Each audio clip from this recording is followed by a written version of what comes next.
রাজনীতির অঙ্গনে নতুন হাওয়া, শেখ হাসিনার সন্তানদের উত্থান। আমারও চিন্তার বিষয় না, আমার পরিবারের আর চিন্তার বিষয় না। একসময় আওয়ামী লীগের নীতি দর্শন ও দিক নির্দেশনা শুধু শেখ হাসিনার কণ্ঠে ধ্বনিত হতো, কিন্তু সাম্প্রতিক সময়ে দৃশ্যপটে উঠে এসেছেন তার দুই সন্তান, সজীব ওয়াজেদ জয় ও সাইমা ওয়াজেদ পুতুল। দলীয় সূত্রে জানা গেছে, ধীরে ধীরে তাদের সামনে এনে আওয়ামী লীগকে পুনর্গঠনের পরিকল্পনা করছেন শেখ হাসিনা।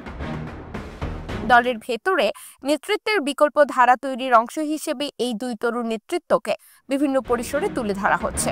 রাজনৈতিক বিশ্লেষকরা মনে করছেন, সজীব ওয়াজেদ জয় প্রযুক্তি ও তরুণ প্রজন্মের সঙ্গে নিবিড়ভাবে যুক্ত থাকায় দলের আধুনিকায়ন ও ডিজিটাল বাংলাদেশ ধারণা বাস্তবায়নে তার বড় ভূমিকা রয়েছে।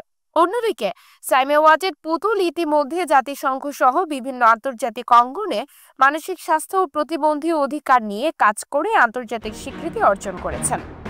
এমন প্রেক্ষাপটে রাজনৈতিক মহলে আলোচনা শুরু হয়েছে, শেখ হাসিনার পরবর্তী প্রজন্ম কি ধীরে ধীরে আওয়ামী লীগের নেতৃত্বে আসতে চলেছেন। আগামী দিনগুলোই এ নিয়ে রাজনৈতিক অঙ্গনে নানা জল্পনা কল্পনা জোরদার করা হবে বলে ধারণা করা হচ্ছে।